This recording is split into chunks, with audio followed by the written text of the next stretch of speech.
हैं दोस्तों, आप देख रहे हैं दार्शनिक भारत लाइव। मैं अमरीश कुमार सिंह। आज हम आए हुए हैं फतुहा शहर के रायपुरा स्थित मां दुर्गा मंदिर के परिसर के नजदीक। यहाँ एक ऐसी घटना घटी है जिसको जान करके समाज ही नहीं पूरे देश की मानवता शर्मसार हुआ है। तो आप यहाँ पर देख सकते हैं कि शुक्रवार 7 तारीख की घटना है और आरपी राय जी का मकान है। आरपी राय जो किसी काम से अपने घर से बाहर गए हुए थे, 65 वर्षीय पत्नी दर्पण देवी की हत्या हो जाती है। वह भी दिन में 10-11 बजे के अंतराल जो है समय बताया जा रहा है।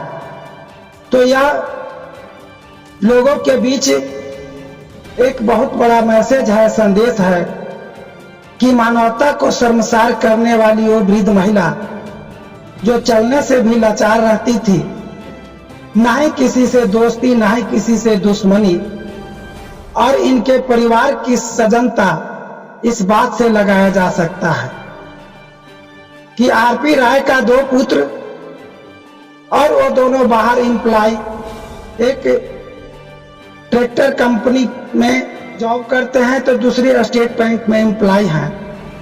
लेकिन समझने वाली बात यह है कि हमेशा घंटा 2 घंटा सप्ताह में एक दूसरे के बीच फोन के माध्यम से या आवागमन के माध्यम से कनेक्शन बने हुए रहने के बावजूद भी 1 घंटा के अंतराल में इस तरह के बड़ी वारदात को अंजाम दिया जाता है। तो आइए इस संबंध में थोड़ा बात करके जानने का प्रयास करते हैं कि आखिर वो कौन सी वाकया घटना है जो इस तरह से इस शहर का मानवता शर्मसार हुआ है। स्वर्गीय दर्पण देवी के पुत्र सर्वेश कुमार, आइए इनसे बात करने का प्रयास करते हैं। यह किस तरह से मैंने इस तरह की घटना घट गई? हम लोग तो कभी सपने में भी नहीं सोच सकते कि इस टाइप का घटना हो भी सकता है इस मोहल्ले में, क्योंकि कभी ऐसा आज तक हुआ नहीं था। अब ये दुर्भाग्य है कि हमारे ही साथ ये दुर्घटना हुआ है, और वो भी उस क्रम में जब कोई नहीं था घर में, सिर्फ माँ अकेली थी। हम लोग बाहर थे, भाई बैंक में था, एक बहन थी छोटी, वो कोचिंग गई हुई थी कंप्यूटर क्लास के लिए। 9 से 10 के बीच का दरमियान होगा वो, जिसमें ये सारा कुछ घटित हुआ है। जिसमें मतलब एक चैन था, गोल्ड चैन है 2 भर का, और एक अंगूठी था हाथ में, और पर्स में वो हमेशा छोटा सा पर्स है जिसमें घरेलू खर्च के लिए रखती थी। 4-5 हजार रुपए थे।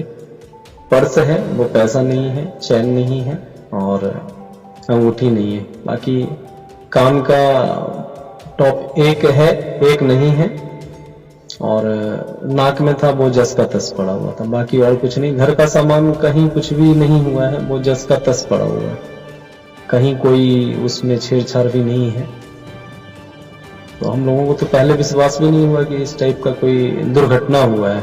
हम लोग नॉर्मल लगा कि कहीं गिर उड़ गई, कि कहीं कुछ हुआ। जैसा फोन मेरे पास आया कि गर्दन के पास छिला विला है जो ब्लड निकल रहा है, तो हम भी हड़बड़ा गए बहुत। ये में और भी भाई था मेरा, उसको स्कूल में पढ़ा रहा था उस समय, उसको बोले कि घर जाके देखो, बाजू में ही स्कूल था।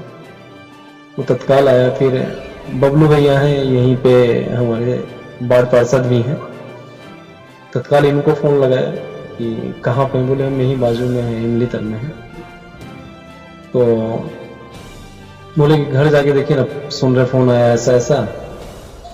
तो तत्काल पहुंचे हैं घर पे, और डॉक्टर भी एक जस्ट बाजू के थे, उनको बुलाए और आए। तो वो फिर फोन लगाए मेरे को, बोले कि अब नहीं रही माता जी।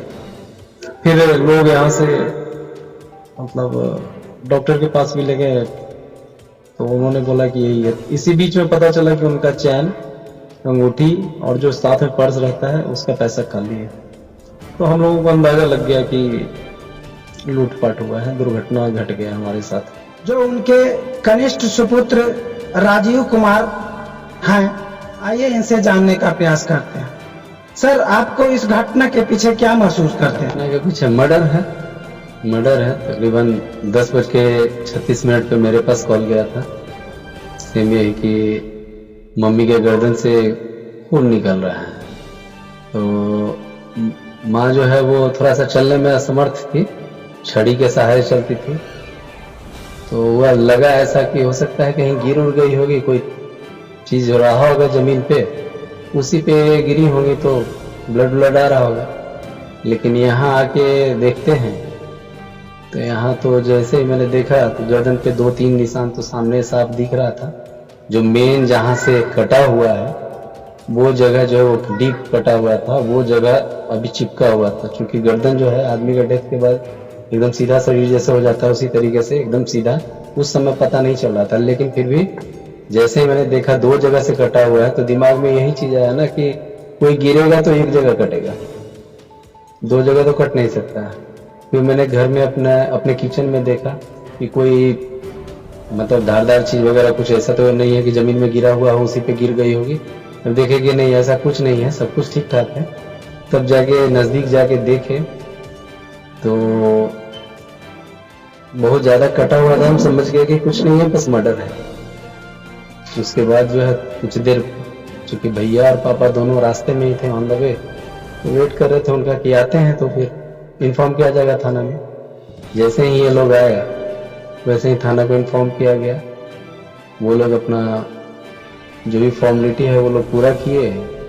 शाम के तकरीबन 5 बजे जो है फिर पोस्टमार्टम के लिए लेके गए माता जी को। रात में तकरीबन 2 बजे हम लोग वापस आ गए। अगले दिन उनका काम वगैरह किए।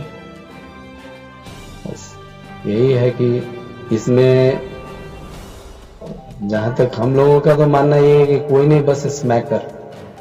जो यहाँ पे क्या है कि कुछ ग्रुप में लड़के लोग बैठते हैं, बगल में गंगा किनारे, वहाँ घाट के पास जो है लगभग हम लोग जाना भी छोड़ दिए हैं इसलिए ना कि बहुत ज्यादा जमावड़ा रहता है वहाँ, और पता वही चलता है कोई गंजेरी है, भंगेरी है, मतलब स्मैकर है, वो सब अपना वहाँ पे बैठते हैं, खाते पीते होते हैं।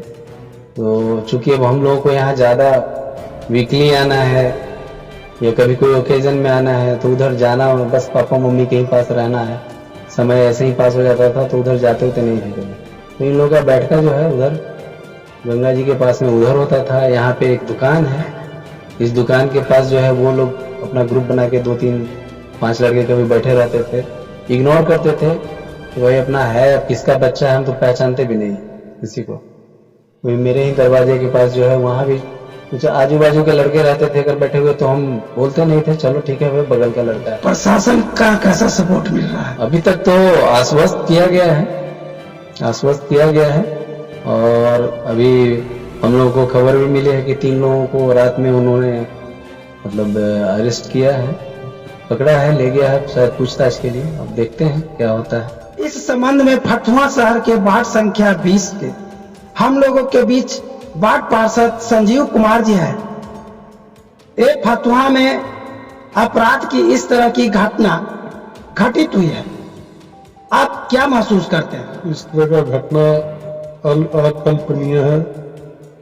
हम लोग इसकी अपेक्षा नहीं करते हैं, लेकिन अप्रत्याशित घटना घट गई है। आजकल का जो 15 से 20 साल का जो नवयुवक है पूरी तरह से डिरेल हो गया है स्मैक गांजा में, वही उसी तरफ जा रहा है घटना का दिशा वही लोग का है। और प्रशासन से हमने 2-3 बार जब मीटिंग होता है ये बोले हैं, मांग किए हैं कि रोड पे तो आप 4 चक्का से पेट्रोलिंग कर लेते हैं, जहां पर गंगा घाट के पास 4 चक्का नहीं जाती वहां से पैदल या मोटरसाइकिल से आप पेट्रोलिंग कीजिए, जो अभी तक नहीं हुआ है। यदि इस तरह का पेट्रोलिंग होता तो शायद ये घटना नहीं घटती, इस घटना को रोका जा सकता था। यह इस क्षेत्र के लोगों के लिए एक बहुत बड़ी सबक है कि जिस तरह से अपराधों में बेलगाम वृद्धि हो रहा है, उस तरह से ऐसे संगीन अंजाम देने वाले छोटे छोटे अपराधी की ओर इशारा किया जा रहा है। जो कि नशे के लत स्प्रिट लेते हैं या स्मैक करते हैं, तो यह तो छानबीन के बाद ही पता चलेगा कि आखिर मुजरिम कौन है। लेकिन एक बात जरूर तय करता है कि प्रशासन को तटस्थ होने की जरूरत है, क्योंकि जहां कहीं भी अपराधी प्रवृत्ति के लोग, नशेड़ी प्रवृत्ति के लोग होते हैं, वहां पे जो पढ़े लिखे लोग हैं, समाज में जिनका इज्जत है, रुतबा है, वो लोग उससे बचने का प्रयास करते हैं। और इसी का एक अनुमान लगाया जा रहा है कि यह घटना का अंजाम दिया गया है। तो आइए इसी तरह से फिर आगे मिलते हैं, तब तक के लिए जय हिंद।